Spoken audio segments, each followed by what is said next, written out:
Assalamualaikum warahmatullahi wabarakatuh. Halo Sobat Adab, ketemu lagi dengan saya Charwani Ali di segmen Bedah Buku.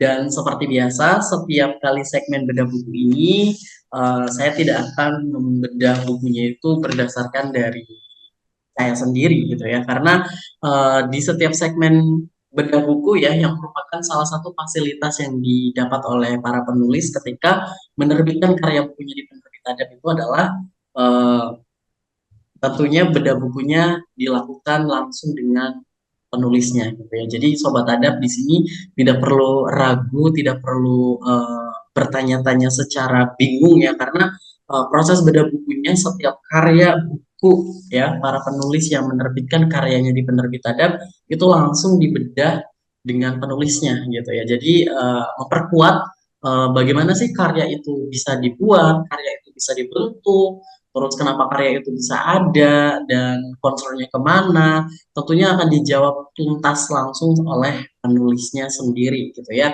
Dan siang hari ini alhamdulillahirobbilalamin kita sudah terhubung dengan Pak Arifin ya dengan karyanya Pendidikan Karakter Berbasis Keluarga dan Sekolah Menuju Generasi Emas 2045.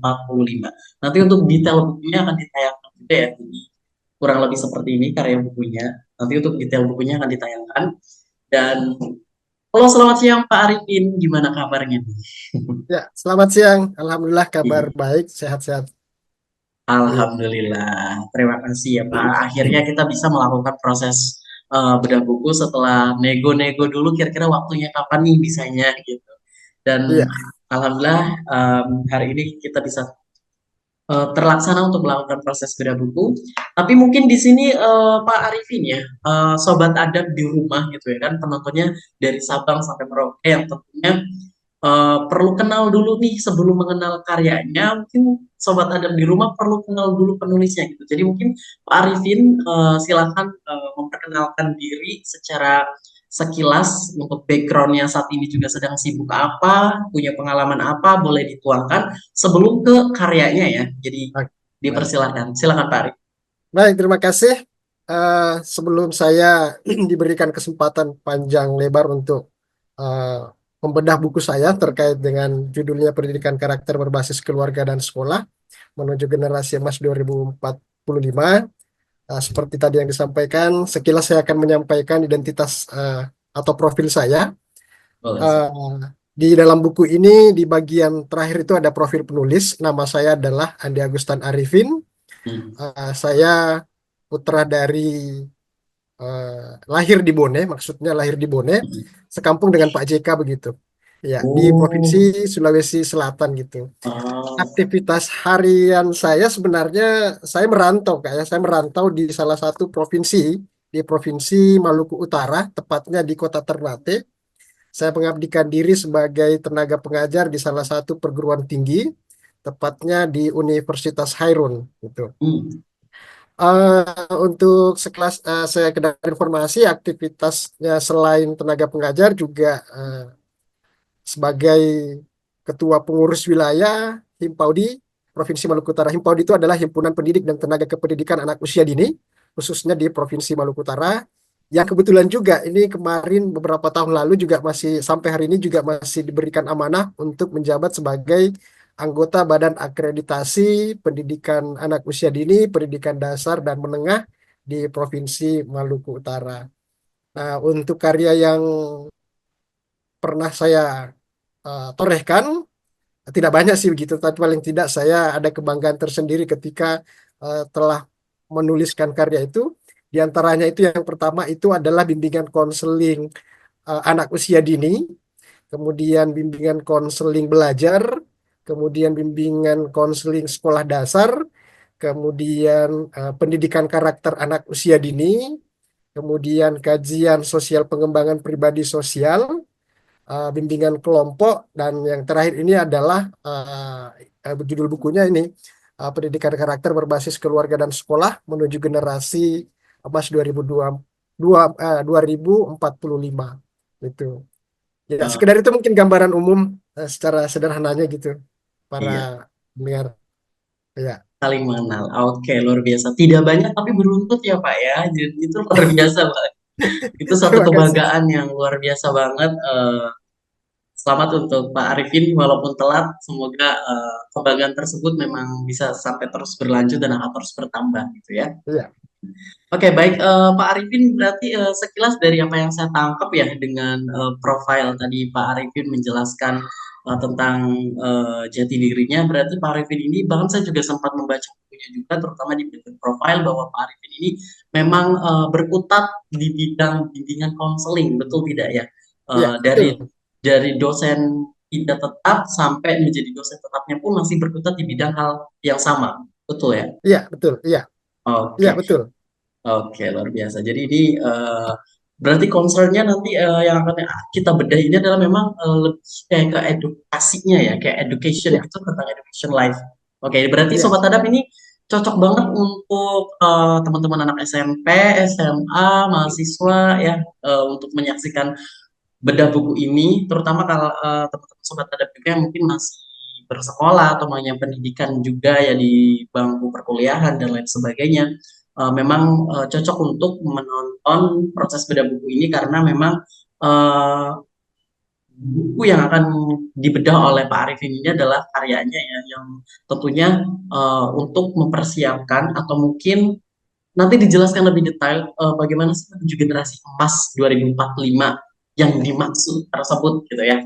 Jadi mungkin kita udah bisa masuk ke bedah bukunya ya Pak ya. Siap ya. iya, iya, Baik, untuk pertanyaan yang pertama nih Pak Arifin ya. Ini kan dari banyaknya karya-karya yang sudah pernah ditorehkan oleh Pak Arifin ya. Ini ya mungkin salah satu yang ya udahlah gitu ya. Tapi iya. saya penasaran sih gitu loh.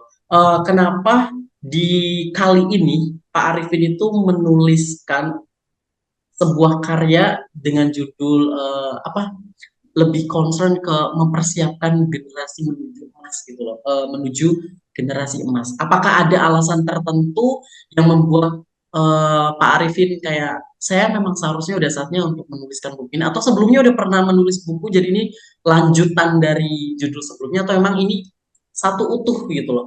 Boleh silakan dijelaskan Pak Arifin? Baik. Terima kasih para sobat adab yang berbahagia.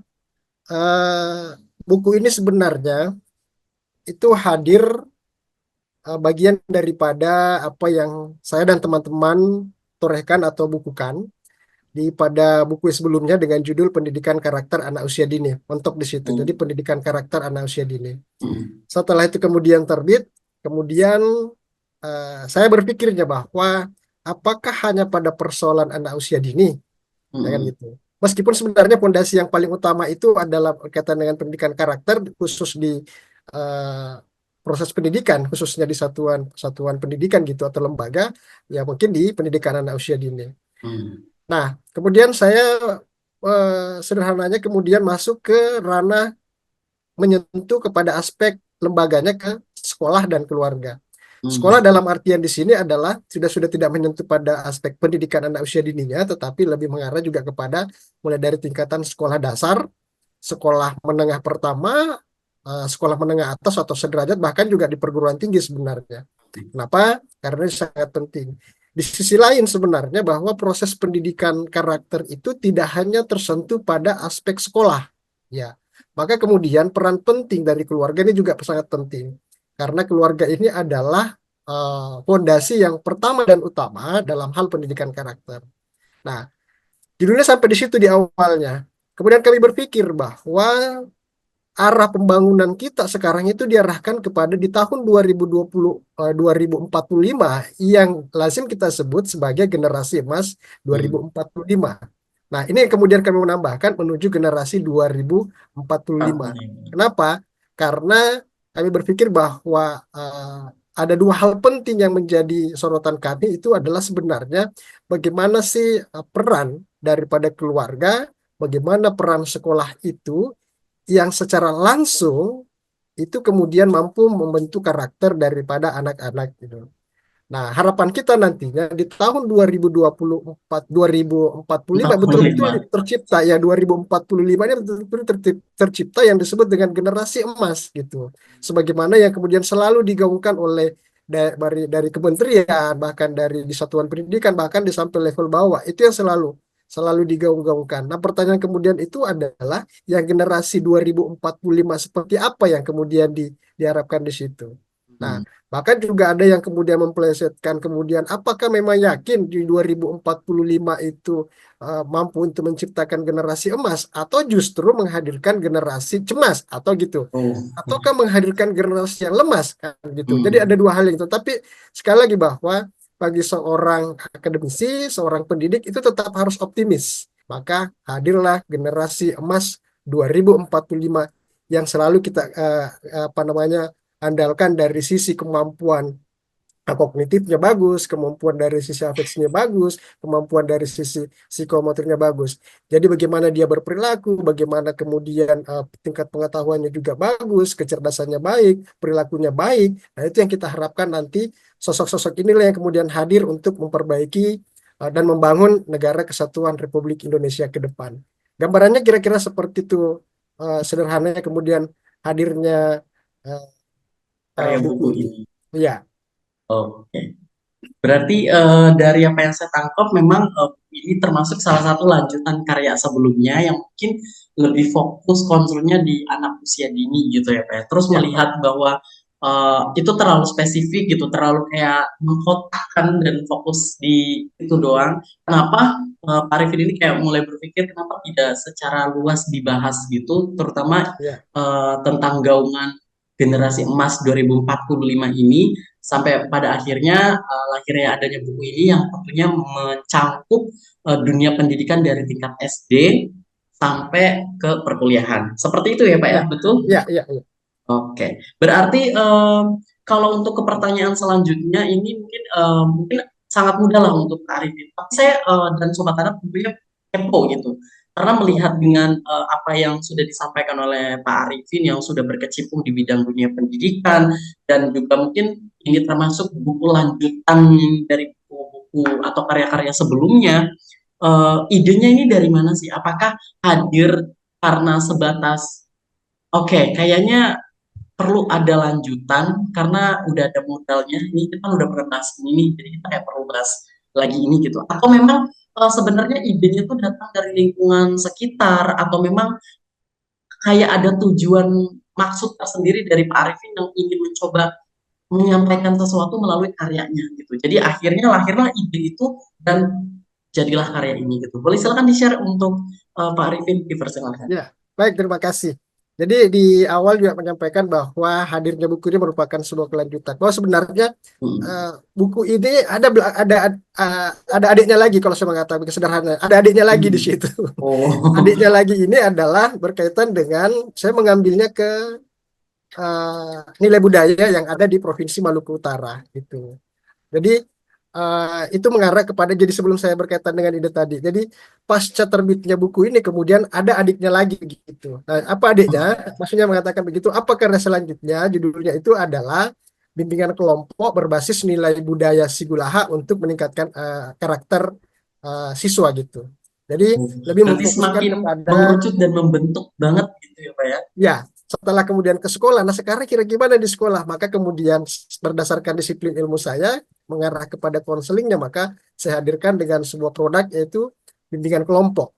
Ya, salah satu bidang bimbingan di situ bimbingan kelompok. Nah, di situ ininya, poin setelah hadirnya buku ini.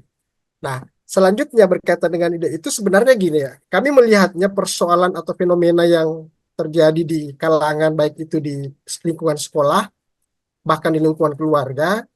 Eh, ini sangat miris kalau kita membaca data, melihat fenomena yang sekarang kan ini memang tanda petik sungguh memprihatinkan kalau seperti itu. Hmm. Nah, pertanyaannya adalah siapa yang akan dipersalahkan kalau munculnya persoalan seperti ini, katakanlah karakter yang kurang baik atau karakter buruk di kalangan anak-anak kita, terutama di Hmm. kalangan peserta didik atau siswa. Saya tidak akan berani mengatakan bahwa itu kesalahan pada keluarga dan itu kesalahan pada sekolah ataupun Hmm. kesalahan pada masyarakat karena sebenarnya banyak komponen yang kemudian yang harus terlibat secara langsung dalam membentuk karakter itu sendiri. Nah, makanya kemudian judul ini hadir di awalnya menyebutnya keluarga karena sekali lagi saya menyampaikan bahwa keluarga ini adalah yang pertama dan utama. kemudian setelah itu anak kemudian dititipkan di sekolah yang kemudian disetting sedemikian rupa untuk mendapatkan pemahaman-pemahaman yang positif. Karena keterbatasan pihak keluarga, orang tua, dalam ini ayah ibu, untuk mendidik maka diserahkanlah kepada sekolah untuk kemudian dididik kembali di situ. Ya, kemudian setelah itu ada timbal balik antara keluarga dan sekolah, termasuk juga masyarakat di dalamnya. Nah, eh, kemudian eh, saya katakan bahwa sekolah dan masyarakat, sekolah dan keluarga ini tidak bukan menjadi salah satu, tapi kalau kita melihat fenomenanya, mohon maaf saya kalau menyebutnya, misalnya artis, ya Mhm. sebenarnya artis pun juga bisa membentuk karakter itu, Dari karakter tontonan seperti gitu ya Pak ya, ya, dari TV, kemudian gadget. media, media cetak atau media online gitu, Mhm. kemudian bahkan tokoh, tokoh agama, tokoh pejabat, eh, itu juga bisa menjadi salah satu pembentuk karakter anak itu sendiri. Maka tetapi sekali lagi bahwa eh, fokus utamanya itu adalah bagaimana kemudian keluarga betul-betul hadir di situ karena akan banyak waktu yang dihabiskan oleh anak ya bersama dengan keluarganya. Dia akan berinteraksi juga di lingkungan sekolahnya. Dan hal yang perlu dibangun di sekolah itu adalah tentu hal-hal yang positif, termasuk juga di lingkungan keluarganya. Yang dibangun itu adalah hal yang semua positifnya. Kalau di kemudian di lingkungan masyarakat anak ini bergaul kemudian mendapatkan hal yang kurang baik, memunculkan ada potensi karakter yang kurang baik, maka kemudian keluarga dan sekolah hadir untuk meluruskan segala bentuk hal-hal yang dinilai kurang baik atau tidak berkesesuaian antara norma atau etika dan aturan-aturan yang pada akhirnya akan merusak karakter, merusak moral, merusak budi pekerti dari anak itu. Ya, gambarannya seperti itu sih Kak. Iya. Oke, duh, detail banget dan sangat mendaging banget nih, Pak Arifin.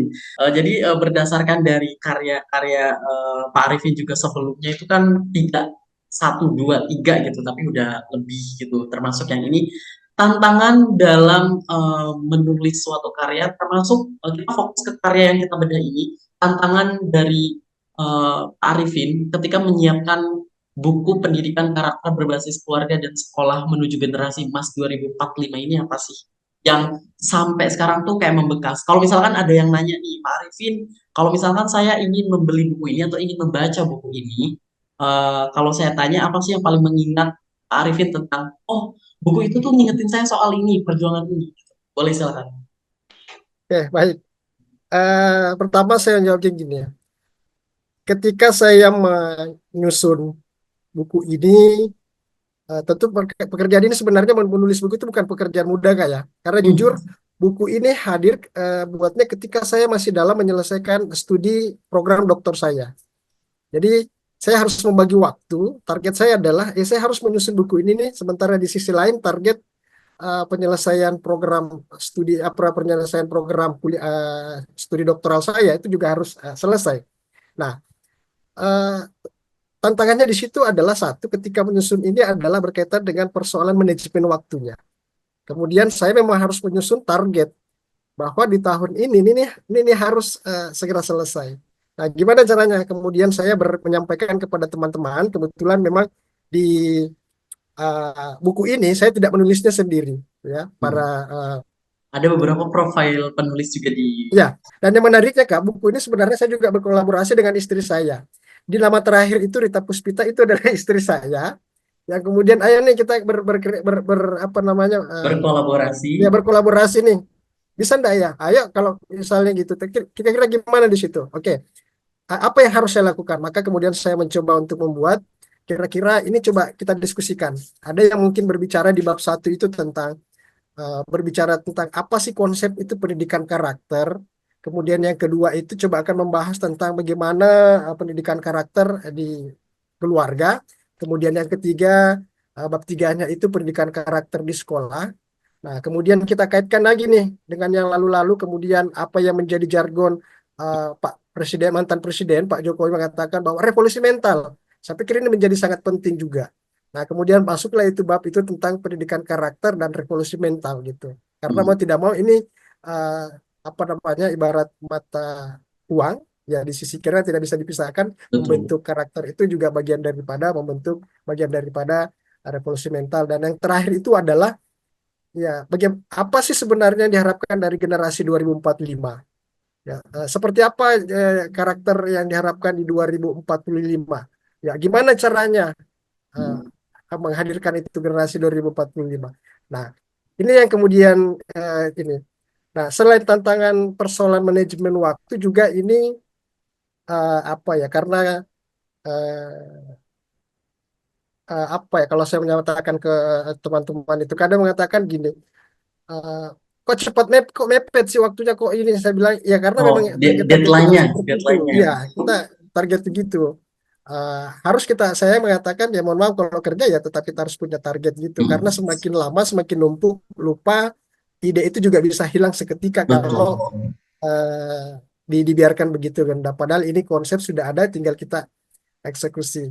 Nah, kemarin juga saya menyampaikan ke sobat adab semua, kemarin juga ada tentang seminar, saya dihadirkan sebagai narasumber. Ini sebagai buku ini saya jadikan sebagai apa ya, semacam sebuah oleh-oleh bagi mereka. Buat tangan gitu Eh, ya.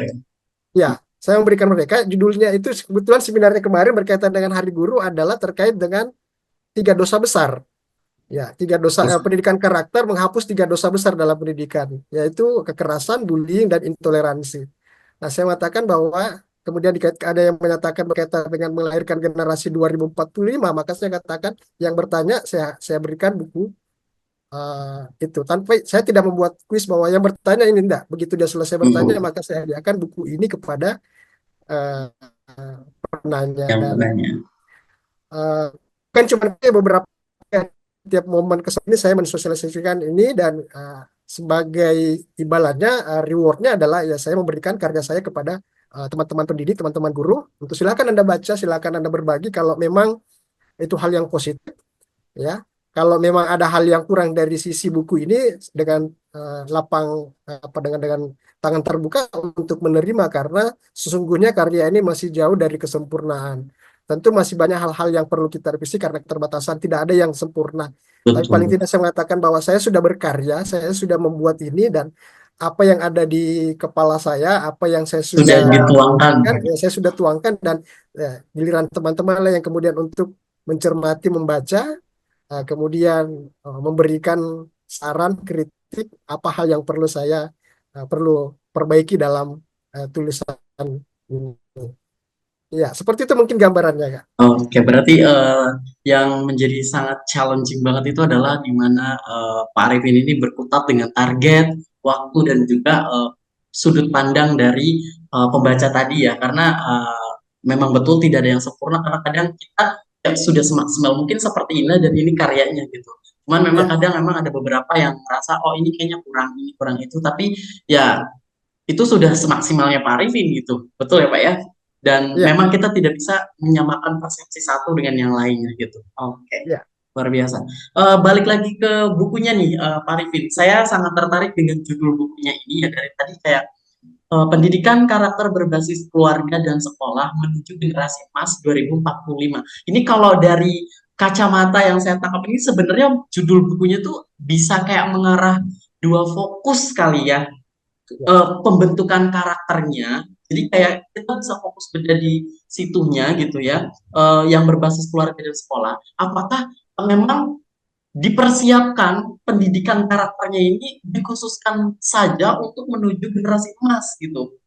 Nah ini tuh pertanyaannya tuh buku ini, Pak Arifin mohon maaf, apakah memang dibahas gitu ya, pendidikan karakter yang dimaksud di sini adalah ya berbasis keluarga sekolah, tapi untuk dipersiapkan menuju generasi emas 2045 karena memang sudah digaungkan oleh pemerintah kita gitu. Atau memang sekarang juga udah jadi tren nah kayak itu menuju generasi emas ini gitu kan. Nah, ya, apakah buku tersebut memang difokuskan hanya untuk ke situ atau memang sebenarnya kayak nggak ke situ juga ya nggak apa-apa. Tapi memang yang dibahas buku ini adalah pendidikan karakternya yang berbasis keluarga dan sekolah yang berperan penting untuk ya, pembentukan karakter si anak ini gitu. Nah, boleh silakan Pak Arifin mungkin kalau penulisnya langsung yang menjelaskan bisa ya, lebih baik. clear gitu.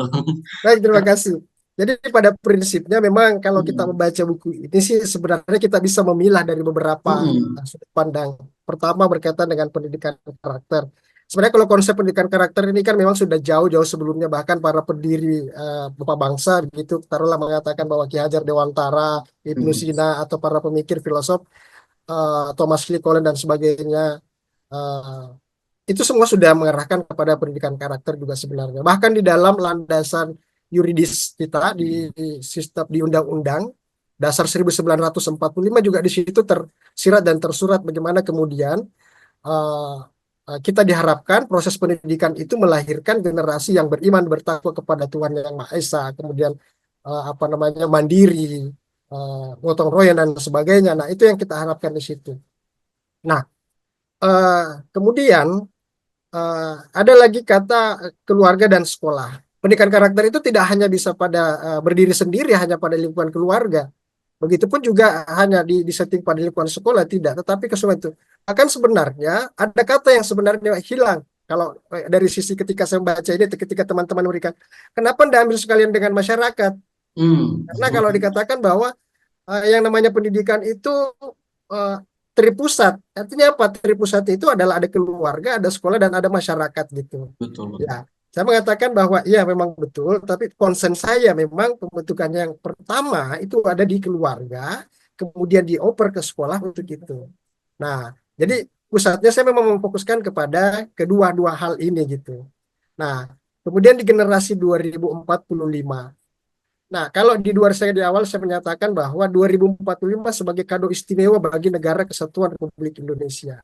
Nah, di 2045 inilah yang kita harapkan sebenarnya betul-betul karena eh, pergeseran nilai baik itu nilai agama, moral, kemudian dari sisi lain pun juga itu nilai budaya banyak kemudian dipengaruhi di situ, maka sudah seharusnya kemudian yang diambil dari pergeseran itu adalah hal yang positif, bukan hal-hal yang negatif. Kalau kita melihat nilai dasar daripada pendidikan karakter itu, di buku ini kemudian membahas selalu berkiblat kepada apa yang digaungkan oleh eh, Bapak Pendidikan ya Ki Hajar Dewantara, yang mengatakan paling tidak ada 4 olah ya yang harus diperhatikan di situ. Olah yang pertama itu adalah olah hati, yang kedua itu adalah olah pikir, yang ketiga itu adalah olah karsa, dan yang keempat itu adalah olahraga. Nah, 4 kemudian yang dicetuskan atau berdasarkan filosofi pendidikan karakter menurut Ki Hajar Dewantara, ini kemudian dimasukkan dalam rumusan dalam sistem pendidikan nasional yang kemudian melahirkan 18 nilai karakter di situ. Nah, kemudian eh, kemudian bergeser di sini kemudian masuk dalam rangka kurikulum nasional. Ya, kalau di kurikulum sekarang itu bahkan di kurikulum sebelumnya juga pendidikan karakter juga menjadi hal yang sangat penting. Ya, sekarang kemudian di kurikulum 2003, kurikulum Merdeka, kemudian disebutnya sebagai penguatan disebut P5, ya, proyek penguatan profil pelajar Pancasila. Nah, semua berkiblat juga kepada nilai dasar filosofi yang dikemukakan oleh Bapak bangsa pendiri pendidikan kita. Nah, ini sangat penting. Nah, kalau kita berbicara olah batinnya, maka kita akan berbicara pada aspek misalnya bagaimana keimanan dan ketakwaan terhadap Tuhan Yang Maha Esa, bagaimana berperilaku jujur, amanah, bertanggung jawab, berempati, ya, kemudian pantang menyerah, rela berkorban. Nah, ini adalah olah batin, olah hatinya. Kemudian olah rasa, kemudian disebutnya olah karsa. Ini berkaitan dengan kemampuan anak dalam hal bersikap ramah, kemudian saling menghargai, toleransi, peduli, suka tolong menolong, kemudian apa namanya mementingkan kepentingan umum di atas kepentingan pribadi. Nah, ini adalah olah rasa.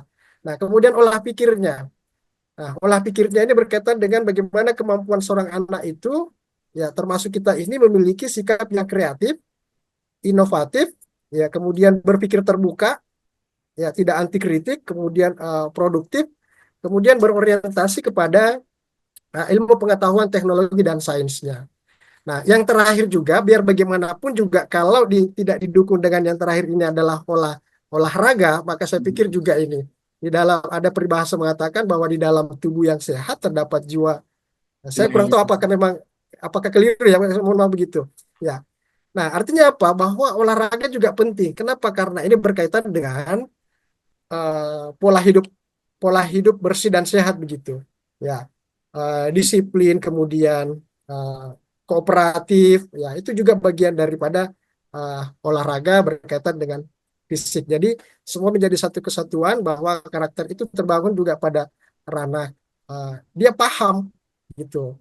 Kemudian dia mampu untuk melakukan, mampu merasakan dan mampu untuk melakukannya. Bahkan di teorinya juga pendidikan karakter menurut Thomas Lincoln juga sangat jelas di situ terkait dengan pendidikan uh, karakternya.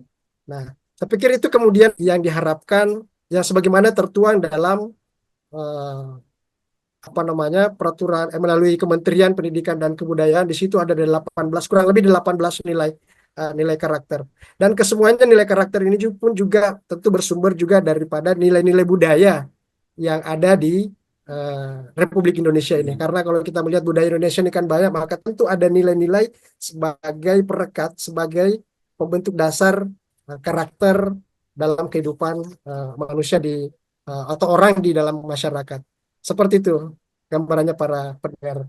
Oke, luar biasa, sangat detail sekali Pak Arifin. Terima kasih. Kita balik lagi ke bukunya. Ini kan tadi juga udah dijelaskan sangat luar biasa banget, fokusnya kemana juga, terus juga alasannya seperti apa. Terus kalau misalkan ada pertanyaan nih Pak Arifin ya dari netizen atau misalkan yang mungkin ini kan banyak yang nonton nih, mereka pasti kayak membandingkan gitu. Kita tahu ya bahwa buku dengan tema pendidikan atau yang membahas soal karakter anak gitu yang fokusnya berbasis keluarga sekolah menuju generasi emas dan lain sebagainya itu kan nggak cuman satu tapi Ya, banyak banget gitu ya Pak. Nah ini kalau misalkan ada yang bertanya nih apa sih yang menjadi gongnya atau apa yang menjadi pembeda ya, buku dari Pak Arifin dengan buku yang lain yang sampai orang itu harus baca minimal satu seumur hidup tuh satu kali lah gitu. Boleh ya. dijelaskan, Pak Rejin? Baik, baik para Untuk target sobat adab segmentasi yang ya. ya. eh, jadi memang kalau kita membaca beberapa referensi atau mencari googling begitu terkait dengan pendidikan karakter, kalau mengatakan sudah banyak betul. Betul, Maka betul. tentu mengatakan apa sih bedanya dengan judul buku ini? Kalau di kita sepintas mengatakan lah judul ini kan biasa-biasa saja atau bahkan mungkin sudah umum. Oke, betul. Yang menjadi pembeda saya di sini ada di akhir pada bab ini itu kemudian saya secara pribadi di bab 4 dan bab 5 itu kemudian menyinggung terkait dengan pendidikan karakter dan revolusi mental gitu. Kalau mungkin buku yang lain tentu berbicara tentang dalam konteks pendidikan karakter toh berkaitan dengan teori Hmm. apa dan sebagainya, maka di kajian ini tidak terlalu mendalami tentang aspek pada teoritisnya berkaitan karakter seperti apa. Tapi kemudian bagaimana membentuk apa namanya konsep pendidikan karakter dan revolusi mental itu. Dan yang terakhir adalah kemudian bagaimana melahirkan di bab buku bab 5 itu dijelaskan ada 4 komponen. Pertama itu adalah esensi daripada generasi emas 2045. Yang kedua adalah tentang bagaimana membangun karakter generasi emas 2045. Yang berikutnya adalah bagaimana upaya mencapainya generasi 2045 dan terakhir di bab 5 itu pada subnya membahas tentang sosialisasi Pancasila menuju generasi emas 2045. Boleh. Kenapa sebagai ini? Karena ini adalah dasarnya. Hmm. Ya. Bukankah dikatakan bahwa nilai sila Pancasila ada 5, pertama ketuhanan yang Maha Esa. Ya gimana sebenarnya?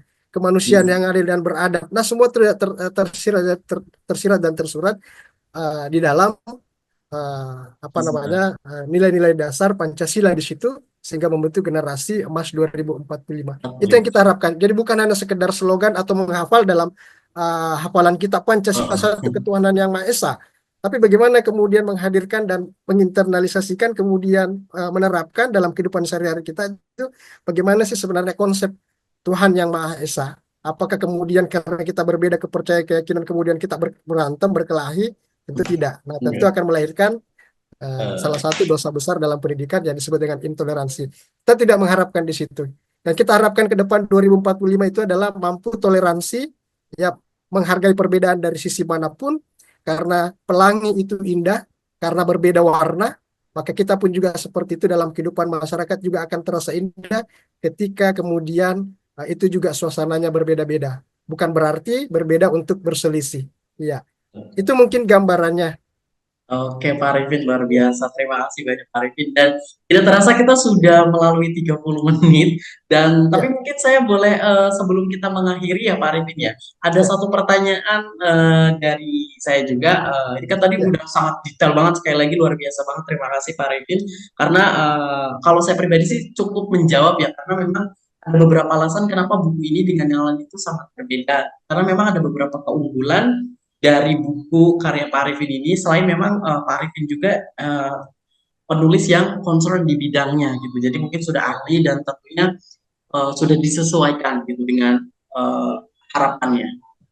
Pertanyaannya, harapan dari Pak Arifin sendiri mengenai karya pendidikan karakter berbasis keluarga dan sekolah ini ya gitu, yang menuju generasi emas 2045, harapannya apa sih Pak Arifin? Apakah Pak Arifin ini kayak tipe orang yang kayak saya harap dengan adanya karya ini, saya punya tujuan ini dan harus bisa terlaksana. Tapi kalau misalkan tidak, itu bagaimana nih gitu? Kita tadi sempat menyinggung soal apakah generasi emas atau generasi cemas atau lepas. ya, Nah, ini gimana nih? Boleh silakan Pak ya. Arifin. Baik, terima kasih. Jadi pertama adalah berkaitan dengan hadirnya buku ini, harapan saya pertama adalah ini sebagai media saya untuk mensosialisasikan kepada teman-teman para pembaca. Kenapa di tengah keterbatasan buku-buku cetak yang sekarang yang ada, generasi kita ini sekarang lebih instan dengan menggunakan perangkat handphone apa dan sebagainya, sudah tidak terlalu gemar membaca begitu. Saya mohon maaf jika ada begitu. Jadi fokusnya ke situ. Kemudian para pembaca juga bisa membaca secara langsung begitu kalau memang uh, uh, bisa membaca gini. Kemudian paling tidak juga bisa menemukan dari sisi kekurangan-kekurangan yang ada dalam buku. Karena di awal saya mengatakan bahwa buku ini jauh dari kesempurnaan. Ya, kami punya keterbatasan, betul.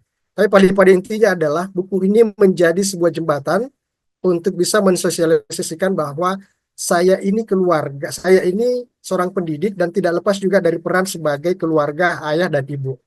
Maka kemudian di dalam ini buku ini juga berbicara tentang pola asuh yang saya terapkan itu seperti apa. Apakah saya tipe orang tua yang otoriter, yang bisa membentuk karakter anak seperti apa, kemudian pola asuh yang demokratis juga akan membentuk karakter anak seperti apa, kemudian alaspernya juga akan seperti apa, nah itu juga akan membentuk di situ. Kemudian dari sisi pada aspek pendidik, maka kegiatan atau pendekatan apa yang mesti saya lakukan di sekolah sehingga memang betul-betul terbentuk karakternya anak itu. Jadi karakter itu muncul dari dalam dirinya, bukan lagi karena ada keterpaksaan dalam dirinya, tetapi memang betul-betul murni. Maka buku ini silakan para sobat adab untuk baca, miliki. Ya, tentu disandingkan dengan buku-buku yang lainnya, bukan berarti bahwa buku inilah yang menjadi sebagai sumber rujukan utama atau yang pertama, tidak. Tetapi kemudian Sama-sama banyak dijadikan hal-hal. referensi Ya, gitu ya Pak. silakan kompilasikan, silakan teman-teman para pendengar membaca untuk melihat, menjandingkan, oh disinilah seperti ini. Ya, paling tidak akan menjadi penguatan bagi kita semuanya supaya terbentuk uh, insan pendidik, insan apa namanya generasi yang betul-betul yang sangat kita harapkan di masa depan yang penuh dengan uh, karakter-karakter yang mulia gitu. Amin. Oke. Terima kasih Pak Arifin untuk Ya, penjelasannya dan juga terima kasih untuk waktu yang sudah disediakan karena berkenan untuk membedah karya yang luar biasa ini. Semoga apa yang diharapkan bisa terlaksana, terutama karya yang hebat ini. Semoga harapannya juga bisa terjadi ya, terwujud, terutama untuk mungkin sobat adab yang pada akhirnya setelah menonton bedah buku ini dia jadi kayak oh iya ya. Kayaknya buku ini penting untuk dibaca minimal seumur hidup sekali gitu atau untuk bisa dijadikan referensi atau rujukan terutama untuk teman-teman yang mungkin perlu untuk penguatan karakter gitu ya Pak ya. Tidak ya, hanya sekedar pembentukan tapi penguatan karakter juga yang ya, mungkin udah mulai luntur gitu atau mungkin sudah tidak sadar bahwa oh ya justru datang dari keluarga baru ke sekolah untuk bisa menciptakan suatu generasi emas di 2045 nanti. Gitu ya Pak ya. Oke, baik, terima Ya, kasih Pak Arifin untuk waktunya sekali lagi, ya. dan saya mohon pamit dan izin untuk menutup bedah buku ini. Baik, terima kasih sampaikan kepada penerbit Adab dan para sobat Adab. Sukses Baik, selalu untuk kita semuanya. Ya. Mudah-mudahan saya bisa berkolaborasi kembali dan bisa amin, mengirimkan amin, naskah-naskah sangat kepada ditunggu Pak. penerbit Adab. Ya, terima Baik, kasih.